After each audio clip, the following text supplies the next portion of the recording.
Buletin 1.38 Oktober, tajuk utama hari ini. Pemandu trailer terbabit kemalangan maut di terowong Menora Tiraman. Juga mahkamah tolak instruksi halang gali semula kubur CEO Cradle.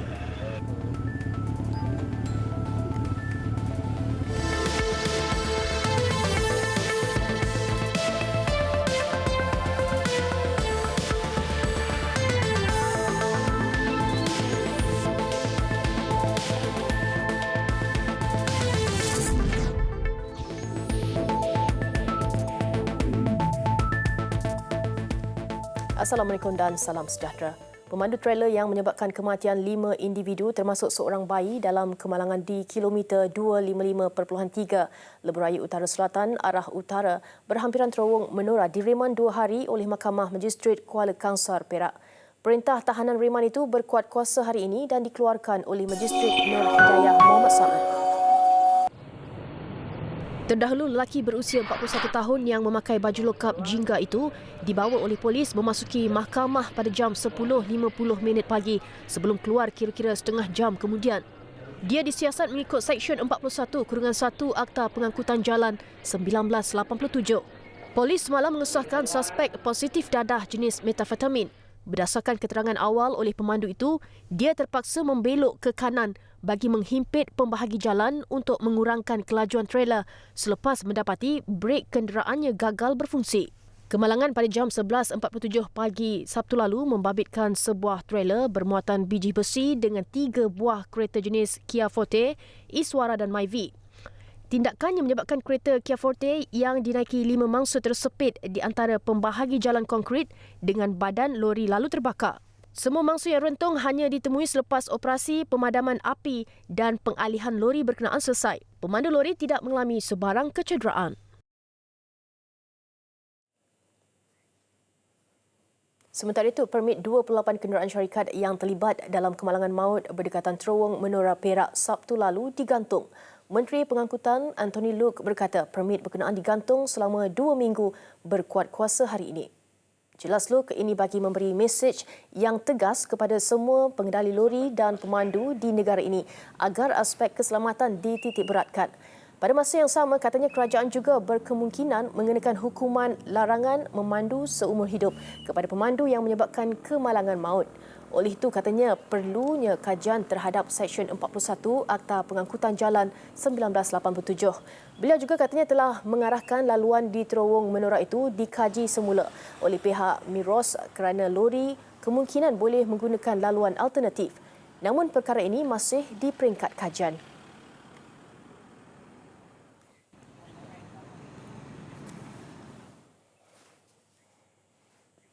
Proses menggali semula kubur Ketua Pegawai Eksekutif Cradle Funds Sdn Bhd Nazrin Hassan yang meninggal dunia dalam kebakaran di rumahnya di Mutiara Damansara Jun lalu berjalan lancar. Bagi mendapatkan perkembangan, kita langsung bersama wartawan Hamdi Fahmi Muhammad Zaki di Tanah Perkuburan Seksyen 9 Kota Damansara. Baik Fahmi, kongsikan apa yang berlaku ketika ini.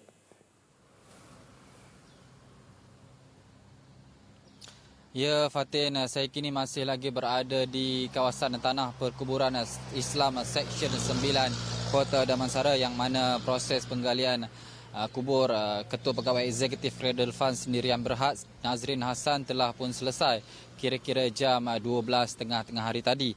Dan kenderaan yang membawa keluar jenazah telah pun keluar kira-kira jam 12.45 tengah hari tadi. Dan proses penggalian mengambil masa kira-kira hampir 4 jam. Dan dijangkakan proses bedah siasat akan dilakukan di Pusat Perubatan Universiti Malaya pada petang ini. Namun belum diketahui bilakah proses tersebut selesai. Dan saya difahamkan bahawa proses penggalian ini dilakukan oleh Unit Forensik Polis Diraja Malaysia dengan kerjasama Jabatan Agama Islam Selangor. Dan sejak dari awal pagi tadi, sejak dari jam pukul 8 saya berada di sini, turut kelihatan ahli keluarga bangsa juga turut kelihatan untuk melihat proses penggalian dilakukan. Dan pihak polis masih lagi berkawal di sekitar kawasan tanah perkuburan Seksyen 9 Kota Damansara ini. Bagaimanapun difahamkan pada awalnya proses penggalian ini ditangguhkan buat sementara waktu kerana isteri Allahyarham Nazrin telah memohon injangsi mahkamah untuk memohon proses penggalian dihentikan buat seketika. Bagaimanapun dipahamkan Mahkamah Rayuan Putrajaya telah menolak injangsi yang dikemukakan Samirah. Keputusan itu dibuat sebulat suara oleh panel 3 hakim yang dipengerusikan oleh Datuk Mukhtaruddin Baki. Seperti yang dimaklumkan sebentar tadi, Allahyarham Nazrin meninggal dunia dalam kebakaran di rumahnya di Mutiara Damansara Jun lalu, dan proses penggalian ini dilakukan untuk proses bedah siasat buat kali kedua. Ia susulan abang kepada Allahyarham Nazrin telah membuat laporan polis pada 24 September lalu kerana tidak berpuas hati dengan hasil bedah siasat yang dilakukan oleh Jabatan Patologi Hospital Kuala Lumpur. Sejurus itu, pihak polis telah berbincang dengan pihak pendakwaan untuk menggali semula kubur bagi menjalankan bedah siasat untuk kali kedua. Permohonan berkenaan telah dikemukakan di Mahkamah Magistrate Petaling Jaya pada 28 September lalu. Magistrate Nur Arifin Hisham membuat keputusan membenarkan proses penggalian semula dilakukan pada 1 Oktober lalu selepas pendengar permohonan pihak polis.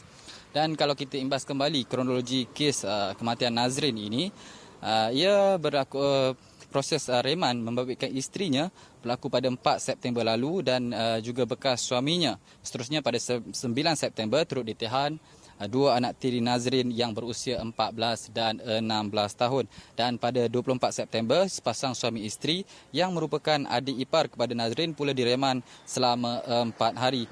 Bagaimanapun, kesemua suspek dibebaskan sebaik saja tempoh reman selesai. Saya kira itu sahaja perkembangan dari Tanah Perkuburan Islam Kota Damansara, Seksyen 9 ini. Kita kembali dulu bersama Fatin di Seri Pentas. Baik, terima kasih Fahmi atas laporan itu. Dasar pengurusan aset kerajaan DPAK akan dikaji semula selaras dengan cabaran yang dihadapi kerajaan terhadap kedudukan keuangan dan ekonomi semasa.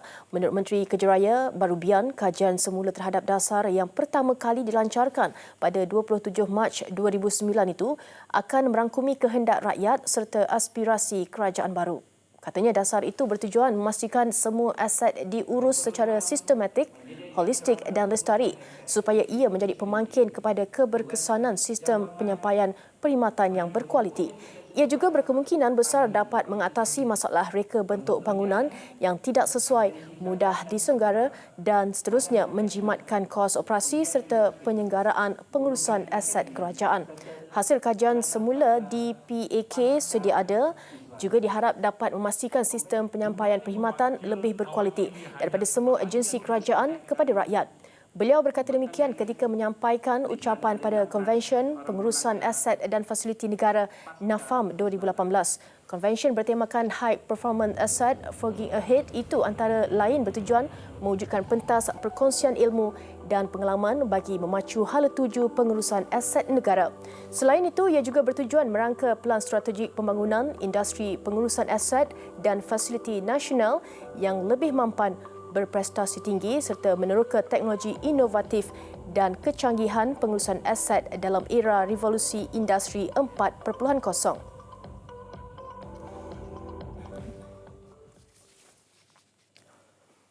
Satu formula terbaik perlu dicari bagi membendung masalah ditimbulkan warga asing terutama membabitkan kegiatan jenayah. Naib Pengerusi Kanan Yayasan Pencegahan Jenayah Malaysia MCPF Tan Sri Lee Lamtai berkata, pihaknya menyedari ada kumpulan warga asing di negara ini melakukan jenayah dan perkara itu perlu dipandang serius dengan mencari kaedah untuk membanterasnya. Tindakan penguatkuasaan yang dijalankan selama ini tegasnya memerlukan kaedah pencegahan daripada peringkat awal dan MCPF sedia merangka strategi pencegahan itu. MCPF tambahnya sudah mengadakan pertemuan dengan Jabatan Imigresen Malaysia dan mendengar taklimat mengenai jenayah membabitkan warga asing di negara ini. Malahan Jabatan Terbabit juga bersedia menjalinkan kerjasama dengan MCPF untuk mencari cara terbaik mengurangkan statistik jenayah dilakukan warga asing.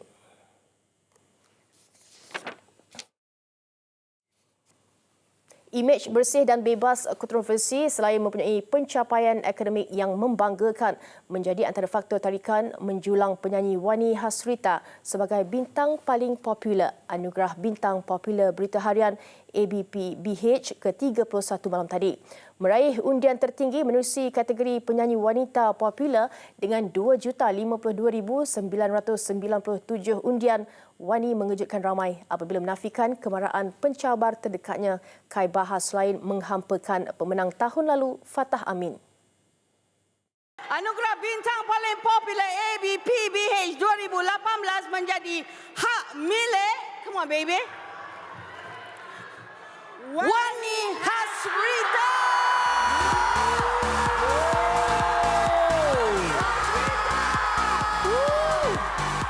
Kemenangan itu melayakkan Wani yang juga lulusan Sarjana Muda Sains Perubatan membawa pulang hadiah utama kereta Citroen C4 Picasso L2 berserta trofi. Terima kasih banyak-banyak untuk tanggungjawab ini. Thank you so much kepada Berita Harian, Media Prima, wartawan-wartawan hiburan, FMC Music Family, keluarga dan kawan-kawan yang bersama saya, baik buruk saya dan ibu. Semoga ini menjadi titik permulaan untuk kehidupan baru kita. Selain Kai Bahar turut memberikan saingan bagi gelaran tertinggi pada acara kemuncak yang dipancarkan secara langsung menerusi TV3 dari Pusat Konvensyen Antarabangsa Putrajaya PICC itu ialah Imam Maimbong dan Siti Nurdiana. Sudah 2 dekad meninggalkan industri hiburan, keberkesanan dan kehebatannya beraksi di skrin televisyen serta layar lebar yang masih terpahat dalam ingatan ramai melayakkan bintang veteran Nur Kumalasari untuk menerima anugerah pencapaian sepanjang hayat. This award is for you. Sebaliknya, Nur akan kata, I'm going to keep this award all to myself. It's because ini Nur punya. Assalamualaikum warahmatullahi wabarakatuh. ABP-PH dianjurkan setiap tahun sebagai tanda pengiktirafan untuk penggiat seni tanah air, seterusnya menjadi antara kayu ukur pembabitan mereka dalam industri. Mencari-cari mangsa, nak tahu siapa dia. Bersua kembali selepas dilanda kontroversi berikutan tajuk laporan akhbar The Star berkaitan isu halwat, Menteri di Jabatan Perdana Menteri Datuk Mujahid Yusof Rawa menzahirkan rasa kecewa dengan sikap sebahagian agamawan yang melabel dan mengkritiknya tanpa menunggu sebarang penjelasan. Baginya sebagai seorang yang berilmu, golongan itu perlu mendapat penjelasan lanjut selain menghormatinya selaku menteri yang bertanggungjawab dalam hal ehwal agama. This is not our level to discuss with them. Tapi ni yang kadang-kadang yang cakap ni level-level apa? Agamawan. Level-level yang dihormati oleh masyarakat. Paling-paling ambillah satu sikap apa dia? Biar kita minta penjelasan daripada menteri dulu. Apa sebenarnya kata menteri? Kalaulah kita hormat dia. Kalau kita tak hormat dia, dari awal lagi memang tanya aja belasah. And benda ini memberi kesan kepada Islam tadi. Yang berhormat Beliau membuat kenyataan itu susulan laporan The Star berkaitan pihak berkuasa agama tidak akan lagi mengetuk dan memecahkan pintu pada waktu malam bagi menyiasat dan menjalankan operasi halwat serta aktiviti maksiat lain. Tegasnya beliau mahu kuasa jabatan agama dalam membantras aktiviti maksiat dilakukan secara lebih bertanggungjawab.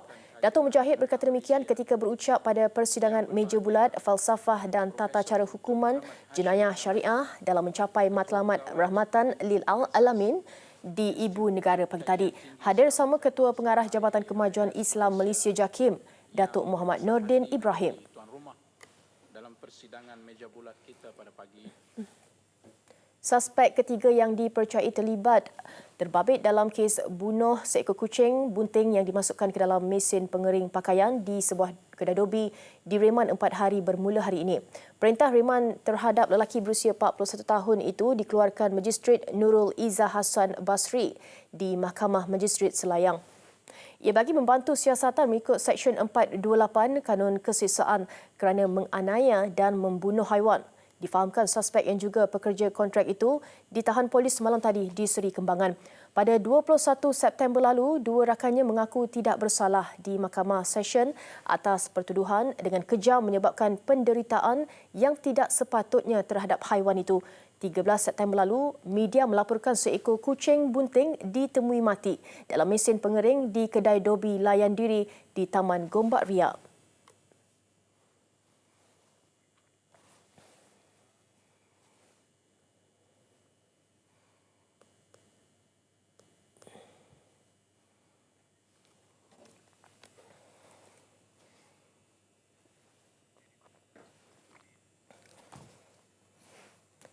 Pertubuhan prestasi keluaran dalam negara kasar KDNK negara sebenarnya perlu diukur dari segi manfaat yang diperolehi rakyat dan bukannya ukuran kejayaan ekonomi negara secara keseluruhannya. Menteri Hal Ehwal Ekonomi Datuk Seri Muhammad Azmin Ali berkata, pertumbuhan sebenar harus bergerak seiring dengan kuasa beli rakyat selain menangani perbezaan pertumbuhan di seluruh negara, kadar pengangguran belia yang tinggi dan peningkatan kos sara hidup.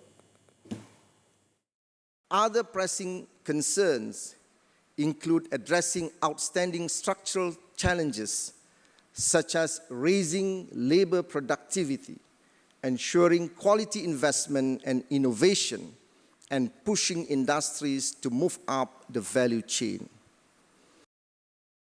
Beliau berkata demikian ketika menyampaikan ucapan pembukaan pada Khazanah Megatrend Forum 2018 pagi tadi.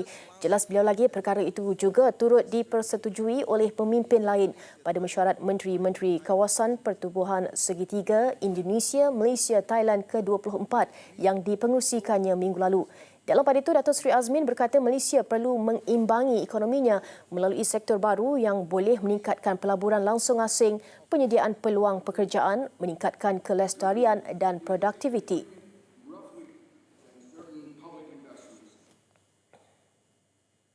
Bantuan pembiayaan kepada syarikat yang menggunakan automasi di bawah segmen perusahaan kecil dan sederhana PKS akan diberi perhatian khusus dalam bajet 2019.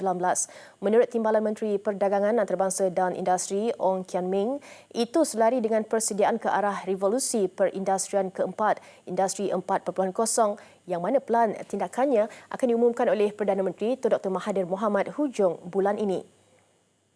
Selepas Industri 4.0 launching punya blueprint, lepas bajet saya rasa ada kita boleh buat roadshow untuk menerangkan bagaimana kita boleh membantu industri termasuk dan terutamanya SME, bagaimana nak membantu mereka untuk buat automation. Saya rasa ini adalah sesuatu yang penting kerana automation adalah salah satu daripada ciri-ciri Industri 4.0 yang mesti dilakukan untuk mengurangkan kebergantungan kepada buruh asing. Beliau ditemui pada majlis pelancaran Hotel Top Holiday yang menawarkan 140 bilik dan Dewan Top Happiness di Mines 2 baru-baru ini. Terdahulu dalam ucapannya pula, Ong berkata syarikat pemula niaga PKS serta firma multinasional perlu memanfaatkan sepenuhnya bantuan keuangan khas yang disediakan oleh kerajaan menerusi agensi seperti Lembaga Pembangunan Pelaburan Malaysia (MEDA) dan Perbadanan Pembangunan Perdagangan Luar Malaysia (Matred).